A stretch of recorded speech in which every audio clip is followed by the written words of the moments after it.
Imagine someone offers you exactly 1 crore rupees, cash in hand, right now, yours to spend today. There is exactly one condition. If you take the money, tomorrow morning, you don't wake up. No rational person takes that deal. By rejecting it, you are admitting a specific mathematical truth. Your next 24 hours are worth the price of your life. We guard our financial bank accounts with passwords, PINs, and extreme paranoia. Yet, when it comes to the asset we value most, we often leave the vault door wide open for absolutely anyone to walk in and take it. Every single night at midnight, your account is credited with a daily deposit, 86,400 seconds. The strict rule of this currency is that there are no rollovers. Whatever you don't spend intentionally by the end of the day is forfeited, lost forever. If we are all handed this exact same fortune every morning, why do so many of us end the year entirely bankrupt? The drain usually comes down to 2 major leaks: a lack of physical energy to do the work, and a lack of clear purpose for where the time should even go.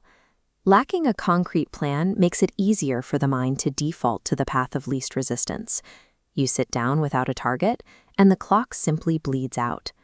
To see how expensive that bleeding clock really is, we have to calculate your literal hourly rate. Say you earn 30,000 rupees monthly, working 6 hours a day. That's roughly 227 rupees per hour. Apply that to screen time. 5 hours of mindless scrolling burns over 1,100 rupees daily. Monthly, that creates a 34,000 rupee bill. If a social media company sent you a physical monthly invoice for 10,000 rupees in cash, would you pay it? Because you are currently paying them much more than that. These platforms aren't free. You are paying a massive premium to access them.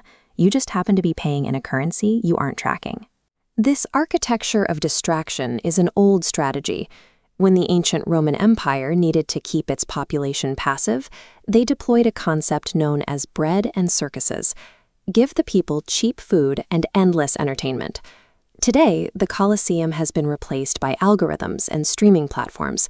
They are heavily engineered to drain your time capital, keeping you comfortably numb to the larger systemic issues in your own life. Our default defense mechanism against this massive distraction machine is usually a to-do list, and mathematically, it fails almost every time. The main problem is decision fatigue. A simple list ignores the reality of your fluctuating energy levels. Presented with a massive objective and an easy 3-minute task, the brain prioritizes the smaller chore for immediate progress. The critical work stays at the bottom. Writing down everything you want to accomplish is not a strategy. Without strict boundaries, a to-do list quickly degrades into a running inventory of future guilt. Top performers treat their daily schedule like an investment portfolio.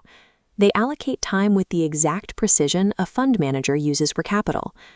Bill Gates once mentioned observing Warren Buffett's calendar.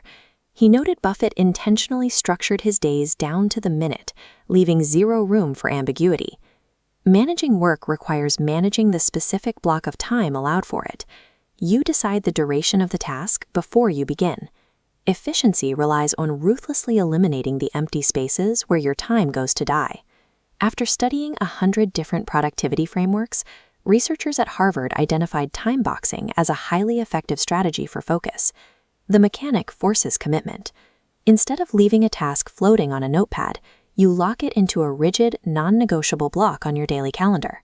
But before a task is allowed onto your calendar, it must pass a strict security checkpoint, the SMART Goals framework.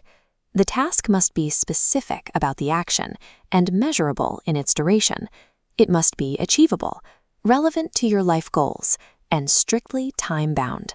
Treating your hours this way forces you to confront mathematical reality. You realize it is physically impossible to shove 20 hours of ambition into an 8-hour workday. You cannot save time. You cannot hoard it in a vault for later. It can only be spent. So treat your next 30 minutes exactly as if someone just handed you 10,000 rupees in cash. Will you blow it on the circus, or will you invest it into something real?